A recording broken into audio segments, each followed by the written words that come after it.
ಪ್ರಸಂಗಿ ಅಧ್ಯಾಯ ವರ್ಷ 12 and ಏನಮ್ಮ 13. ಪ್ರಸಂಗಿನ ಏನದು ಇಂಗ್ಲಿಷ್ ಚಾಪ್ಟರ್ ಎಕ್ಲಿಸಿಯನ್ಸ್ 12, 12, 13, 14. Okay, direct ನಾನು ಹೇಳ್ತೀನಿ. Okay, now, ಪ್ರಸಂಗಿ 12ನೇ ಅಧ್ಯಾಯ ಅದು ಕೇಳಿದ್ದೇವೆ. here is the conclusion of all the matters. ಎಲ್ಲ ವಿಷಯದ ಒಂದು ಸಂಕ್ಷಿಪ್ತವಾದ ವಿವರಣೆ ಹೀಗಿದೆ. So many times you heard the word, you read the word, you are listening to word. That means you know so many things from the word. ಎಷ್ಟೋ ಸಲ ನಾವು ದೇವರ ವಾಕ್ಯ ಹೇಳಿದ್ದೇವೆ, ಕೇಳಿದ್ದೇವೆ, ಓದಿದ್ದೇವೆ, ತಿಳಿದಿದ್ದೇವೆ. The ಆದರೂ ಇನ್ನೂ ಕೂಡ ತಿಳಿದಿದ್ದೇವೆ. Conclusion is ಅದರ ಕೊನೆಯ ಒಂದು ಅರ್ಥ ಏನಂದ್ರೆ fear the. ಭಯಭಕ್ತಿ ಉಳ್ಳವರಾಗಿರಿ, ಆತನ ಆಜ್ಞೆಗಳ ಪ್ರಕಾರ ನಡೆದು. For this is the duty of all mankind. ಇದೆಲ್ಲವೂ ಕೂಡ ಎಲ್ಲ ಮಾನವ ಜನಾಂಗಗಳು ಇದನ್ನ So how do you have the fear of the Lord? ದೇವರ ಭಕ್ತಿ ನಿಮ್ಮಲ್ಲಿ ಹೇಗಿರ್ತದೆ, ಹೇಗಿರಬೇಕು?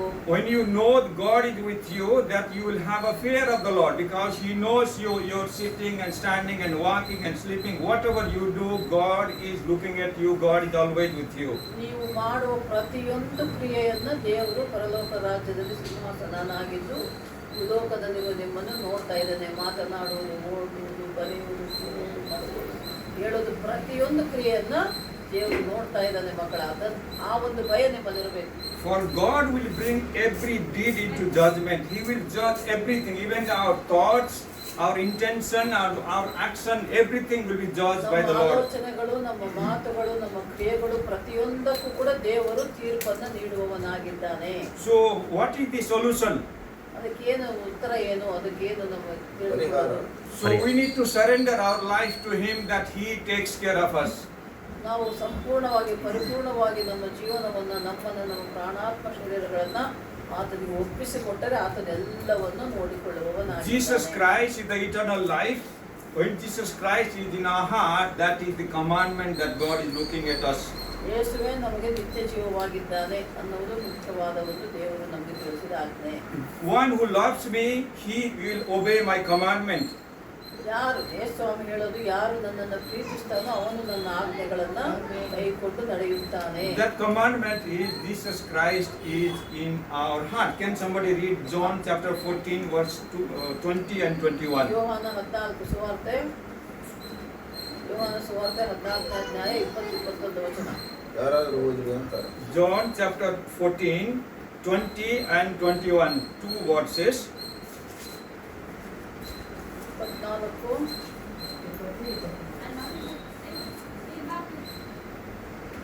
ಯೋಹಾನ ಸುವಾರ್ತೆ 14ನೇ ಅಧ್ಯಾಯ 14, 20, 21 ಓದ್ ಮಗಳೇ. ನಾನು ನನ್ನ ತಂದೆಯಲ್ಲಿಯೂ ನೀವು ನನ್ನಲ್ಲಿಯೂ ನಾನು ನಿಮ್ಮಲ್ಲಿಯೂ ಇರುವುದನ್ನು ನೀವು ಆ ದಿನದಲ್ಲಿ ತಿಳಿದುಕೊಳ್ಳಿರಿ.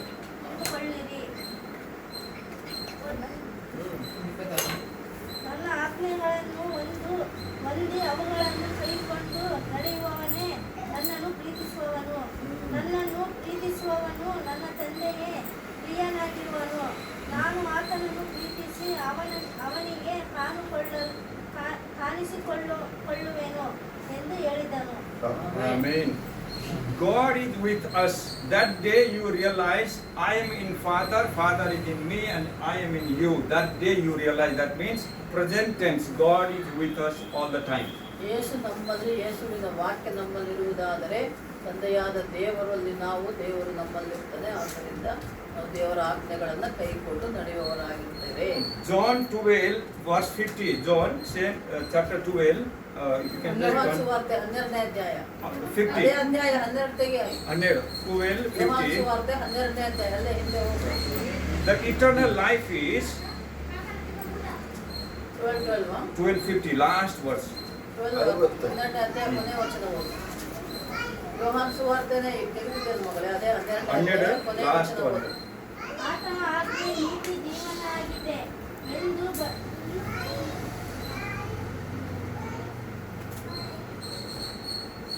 ಆತನ ಆಜ್ಞೆ ನೀತಿ ಜೀವನವಾಗಿದೆ ಎಂದು ಬಲ್ಲೆನು.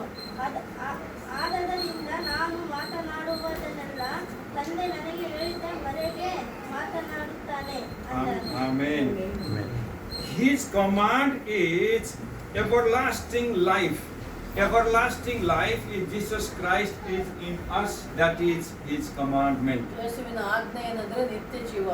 ನಾನೇ ನಿತ್ಯ ಜೀವ ಆಗಿದ್ದೇನೆ ಅನ್ನುವುದೇ ಯೇಸು ಸ್ವಾಮಿ ಹೇಳಿದಂಥ ಮುಖ್ಯವಾದ ಆಜ್ಞೆ. When Jesus Christ is in your heart, you will not sin. ಯೇಸು ಸ್ವಾಮಿ ನಿಮ್ಮಲ್ಲಿ ನಿಮ್ಮ ಹೃದಯದಲ್ಲಿದ್ದರೆ ನೀವು ಪಾಪ ಮಾಡುವುದಿಲ್ಲ. That is the conclusion. ಅದೇ ಕೊನೆಯ ಪರಿಹಾರ. So sometimes there will be, so many people, they give presentation and they speak about some topic, and finally they will have a one little line, they say conclusion is this.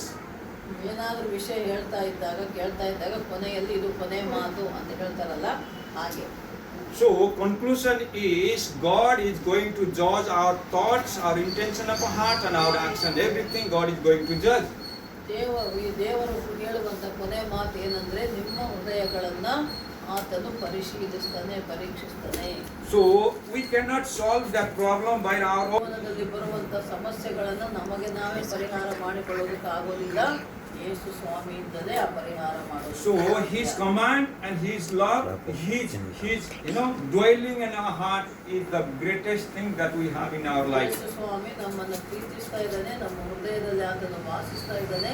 ಅದೇ ಬಹಳ ಮುಖ್ಯವಾದ ವಿಷಯ. So the key part of the psalm is Psalm chapter 19 verse 14. Accept the meditation of my heart and the word of my mouth. ಕೀರ್ತನೆ 19:14 ವಾಕ್ಯ ತೆಗಿ. ಕೀರ್ತನೆ 19:14 ವಾಕ್ಯ. Psalm 19 verse 14. Psalm 19 yes. 19 ಅದೇ 19ನೇ ಕೀರ್ತನೆ 14ನೇ ವಚನ.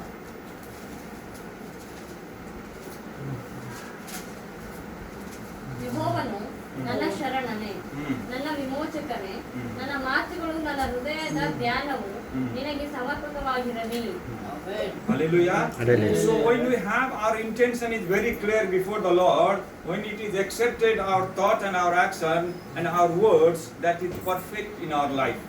ನಮ್ಮ ಹೃದಯದಲ್ಲಿರುವಂತ ಪ್ರತಿಯೊಂದು ಆಲೋಚನೆಗಳು ದೇವರು ನೋಡ್ತಾ ಇರ್ತಾನೆ, ಅವು ಸರಿಯಾಗಿರಬೇಕು. ದೇವರಿಗೆ ಮೆಚ್ಚುಗೆಯಾಗಿರಬೇಕು. So before we do any action, the thought comes in our heart. ನಾವೇನಾದ್ರೂ ಮಾಡ್ಬೇಕಂದ್ಕೊಂಡಾಗ ಅದು ಮೊದಲು ನಮಗೆ ಮನಸ್ಸಲ್ಲಿ ಉಂಟಾಗ್ತದೆ. So when that thought comes, if that thought is whether it is from a word of God, whether it is opposition to word of God, we need to have a filter. ಮಾಡಬೇಕು ಹೇಳಬೇಕು ಅನ್ಸಿದಾಗ ನಮ್ಮ ಹೃದಯದಿಂದ ಬರ್ತದೆ.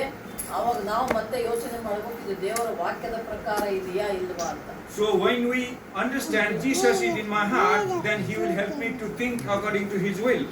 ದೇವರಿಗೆ ಇಷ್ಟ ಆಗ್ತದೆ ಇಲ್ಲೋ ಅಂತ ತಿಳ್ಕೊಂಡು ದೇವರ ಇಷ್ಟದ ಪ್ರಕಾರ ನಾವು ನಡೆದುಕೊಳ್ಳಬೇಕು. Hallelujah. We all understood this message very short time, but I'll just tell in very quickly because of the time matters. ಸಮಯ ಬಹಳ ಕಡಿಮೆ ಇದೆ, ಅದಕ್ಕೆ ನಾನು ಆದಷ್ಟು ಬೇಗ ನನ್ನ ವಾಕ್ಯವನ್ನ ಮುಗಿಸ್ತಾ ಇದ್ದೇನೆ. So I just want to help you to understand what its meaning, that scripture that we read today. ಈಗ ನಾವು ಓದಿದಂತ ವಾಕ್ಯದಲ್ಲಿರುವಂತ ಅರ್ಥವನ್ನ ನೀವು ತಿಳ್ಕೊಂಡು ವಾಕ್ಯದ ಪ್ರಕಾರ ಜೀವಿಸಬೇಕು ಅಂತ ನಾನು ನಿಮಗೆ ಹೇಳ್ತಾ ಇದ್ದೇನೆ. The conclusion, the matter is we need to fear the Lord. We have to have a fear of the Lord. ಇವತ್ತು ಅಯ್ಯನವರು ಹೇಳುವ ವಾಕ್ಯದ ಒಂದು ಮುಖ್ಯಾಂಶ ಏನಂದ್ರೆ ನಾವು ದೇವರಲ್ಲಿ ಭಯಭಕ್ತಿ ಉಳ್ಳವರಾಗಿರಬೇಕು. And keep His commandment. ದೇವರ ಆಜ್ಞೆಗಳನ್ನು ಕೈಕೊಂಡು ನಡೆಯಬೇಕು. So Old Testament there are 10 commandments and so many 613 so many commands, so many laws are there. We cannot obey with our own effort. ಹಳೆ ಒಡಂಬಡಿಕೆಯಲ್ಲಿ ದಶಾಜ್ಞೆಗಳು ಯೆಹೋವ ದೇವರು ಕೊಟ್ಟದ್ದು ಅಷ್ಟೇ ಅಲ್ಲ, ಇನ್ನೂ ಅನೇಕ ನೂರಾರು ಆಜ್ಞೆಗಳು ಅದರಲ್ಲಿ ಇದಾವೆ. ಆದರೆ ಅವೆಲ್ಲ ಆಜ್ಞೆಗಳಲ್ಲಿ ನಡೆದುಕೊಳ್ಳೋದು ಈಗಿನ ಜನರಿಗೆ ಬಹಳ ಕಷ್ಟ. That is the reason we need Jesus Christ in our heart.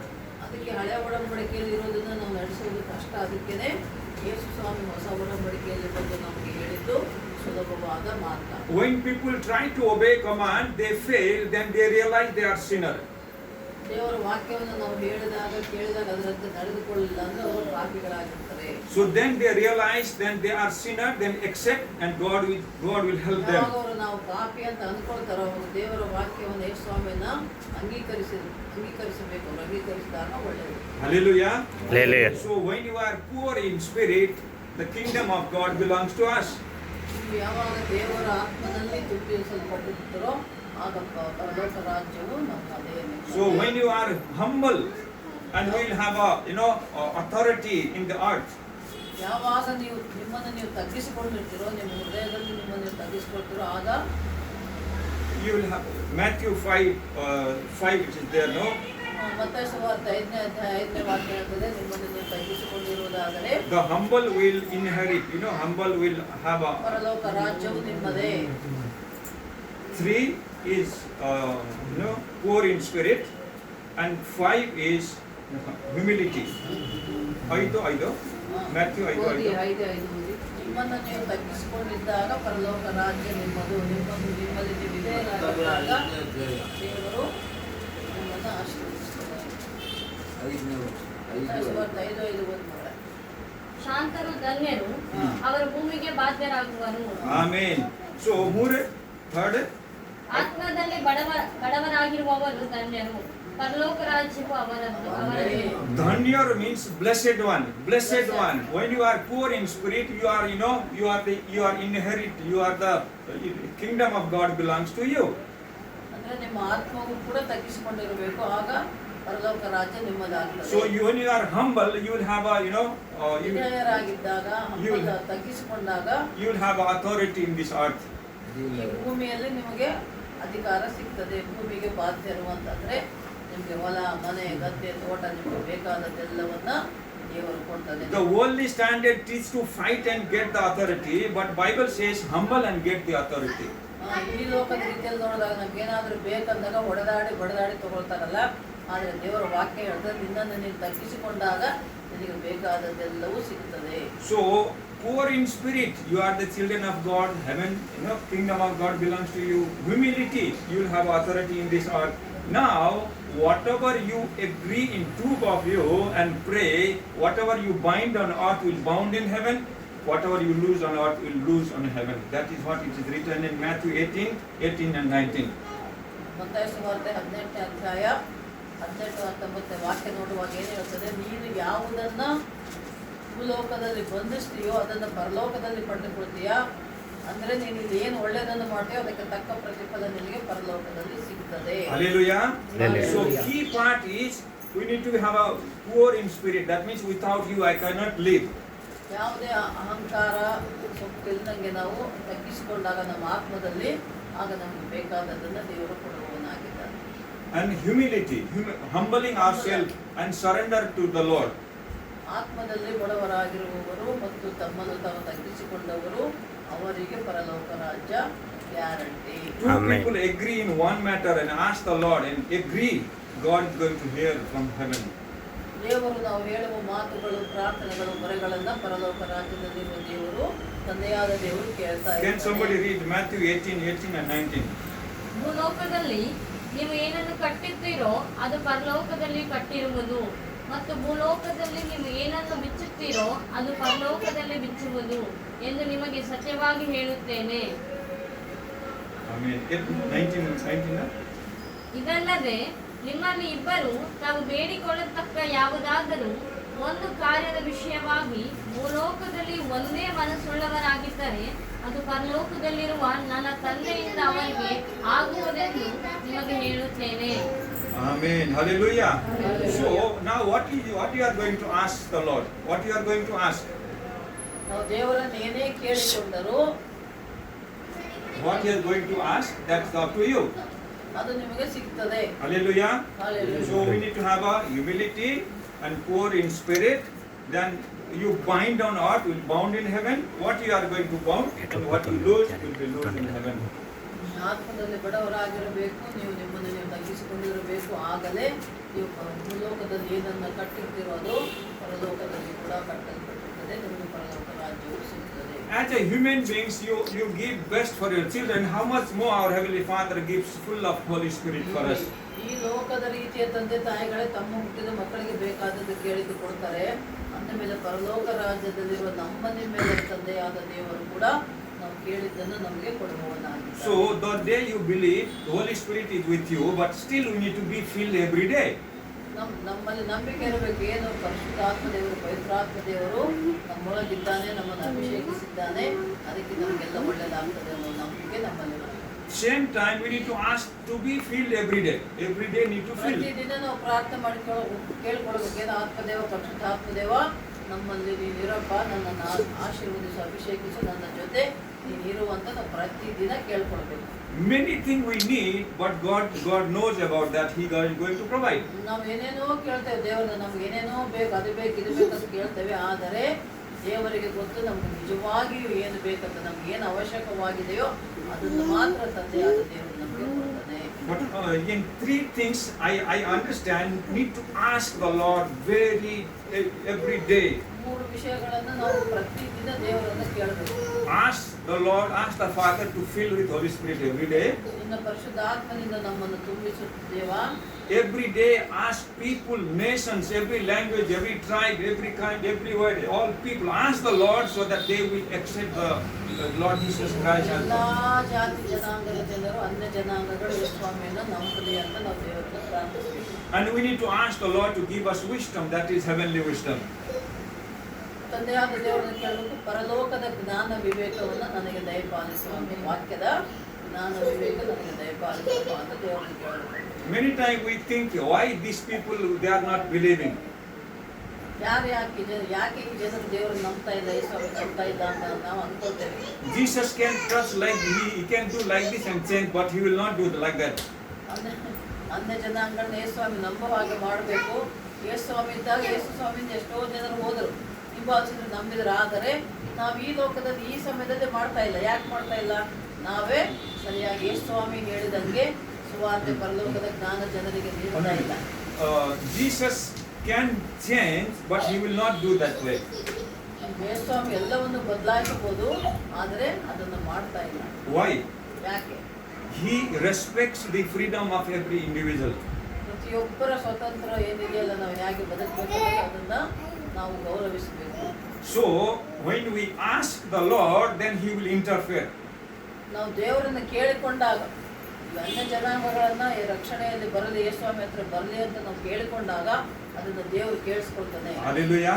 Hallelujah. That is the reason Jesus was talking to disciples from the crowd. He came out from the crowd and spoke to the disciple, you pray for the labor of this crowd, so that Heavenly Father will provide the labors and they will change. ಯೇಸು ಸ್ವಾಮಿ ಪುನರುತ್ಥಾನನಾಗಿ ಸಮಾಧಿಯಿಂದ ಎದ್ದು ಬಂದ ಮೇಲೆ ಶಿಷ್ಯರಿಗೆಲ್ಲ ಹೇಳಿದ್ದು, ಅನ್ಯ ಜನಾಂಗಗಳಿಗಾಗಿ ನೀವು ಪ್ರಾರ್ಥಿಸಿ ಅವರನ್ನ ರಕ್ಷಣೆಯಲ್ಲಿ ತರಬೇಕು ಅಂತ ಹೇಳಿದ್ರು. Hallelujah. Hallelujah. We need the Holy Spirit every day. We need the heavenly wisdom every day, and we ask the Lord for nations, peoples, tribes, every language. We ask. He is going to be. He promised that. Psalm 2:8 he promised, Luke 11:13 he promised, James 1:5 he promised. ದೇವರು ಹೇಳ್ಬಿಟ್ಟನಾಗಲೇ ನಾವೇನ್ ಮಾಡಬೇಕು? ಅನ್ಯ ಜನಾಂಗಗಳನ್ನ ಅಪ್ಪ ನಿನ್ನ ಸನ್ನಿಧಿಗೆ ರಕ್ಷಣೆಗೆ ಬರುವಂತೆ ಮಾಡುವಂತ ಕೇಳು. Hallelujah.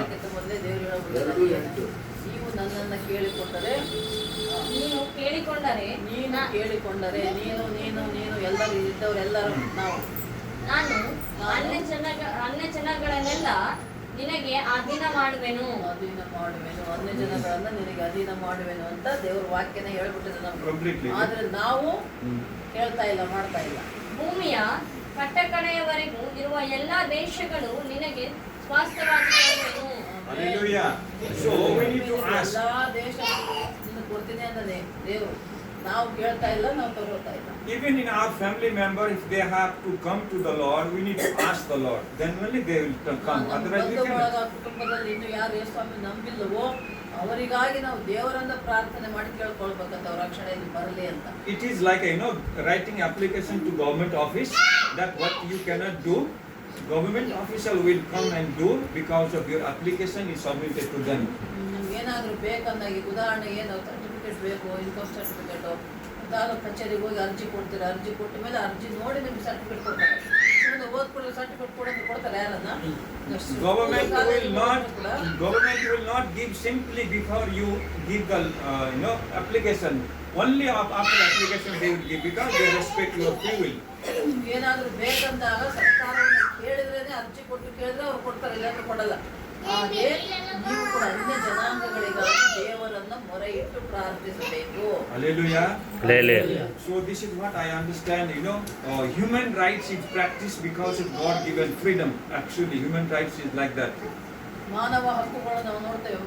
ಪ್ರತಿಯೊಬ್ಬ ಮಾನವ ಮನುಷ್ಯನಿಗೆ ಈ ಭೂಮಿ ಮೇಲೆ ಹಕ್ಕಿದೆ. ಏನು ಹಕ್ಕು? ಬದುಕೋದು, ಜೀವಿಸೋದು, ನಾವು ಯಾವುದೇ ಧರ್ಮ ಅನುಸರಿಸೋದು, ಪೂಜೆ ಮಾಡೋದು, ಏನು ಓದುವುದು, ಉದ್ಯೋಗ ಮಾಡೋದು, ಪ್ರತಿಯೊಂದು ಹಕ್ಕು ಮನುಷ್ಯನಿಗೆ ಕೊಟ್ಟಿದ್ದಾರೆ. ಇದೆಲ್ಲವೂ ಎಲ್ಲಿಂದ ಬಂತು ಅಂದರೆ ಸತ್ಯವೇದ ಬೈಬಲಿಂದ. ದೇವರೇ ನಮಗೆಲ್ಲ ಕೊಟ್ಬಿಟ್ಟಿದ್ದಾನೆ, ಅದನ್ನ ನಾವು ಅನುಭವಿಸ್ಬೇಕಷ್ಟೇ. Anybody can do anything they want, but there is judgment.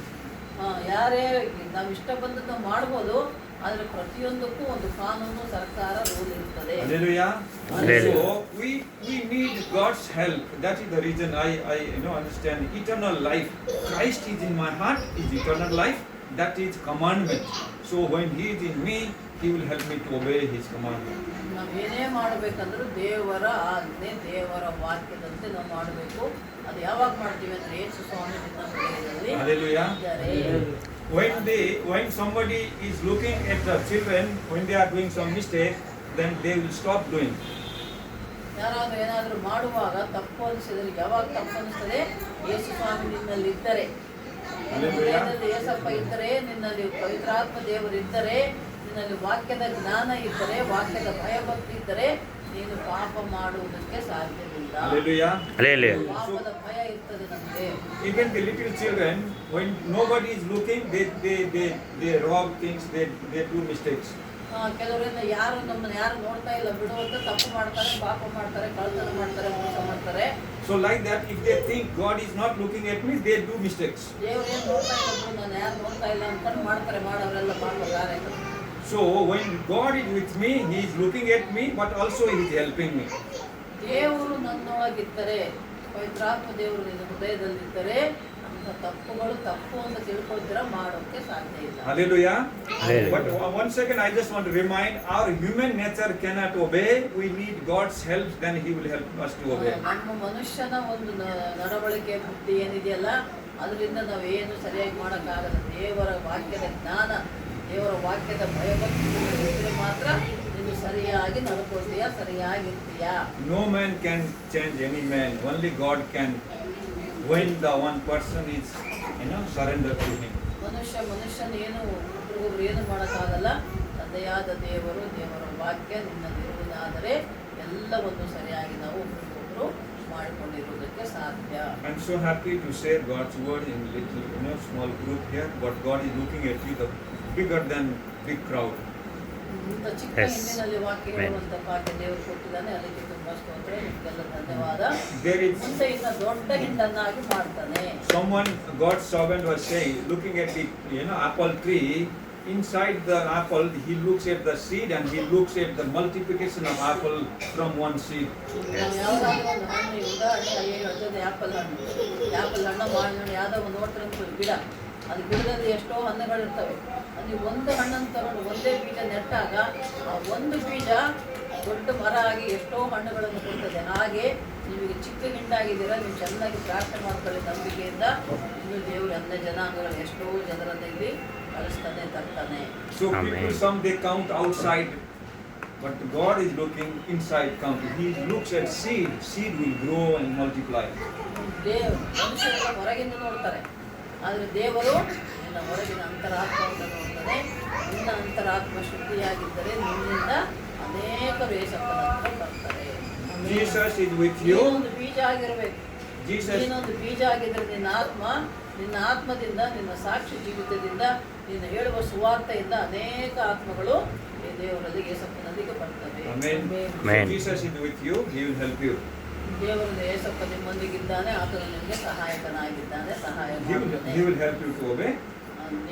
ನೀವು ದೇವರಲ್ಲಿ ಅಧೀನರಾಗಿ ದೇವರಿಗೆ ವಿಧೇಯರಾಗಿರುವುದಕ್ಕೆ ಆತನು ಸಹಾಯ ಮಾಡ್ತಾನೆ. He will help you not to sin. He will help you not to sin. ನಿಮಗೆ ದೇವರು ಏನು ಸಹಾಯ ಮಾಡ್ತಾನೆ ಸ್ವಲ್ಪ ಅಂದ್ರೆ ಪಾಪ ಮಾಡದಂತೆ ನಿಮಗೆ ಸಹಾಯ ಮಾಡ್ತಾನೆ, ನಿಮ್ಮೊಳಗಿರ್ತಾನೆ. Yes, we need His help. Otherwise, we cannot. Yesappa ನಮ್ಮ ಜೊತೆ ಇದ್ದರೆ ಪಾಪ ಮಾಡೋದಕ್ಕೆ ಸಾಧ್ಯವಿಲ್ಲ. Hallelujah. Hallelujah. God bless you. Thank you. ನಿಮ್ಮೆಲ್ಲರನ್ನ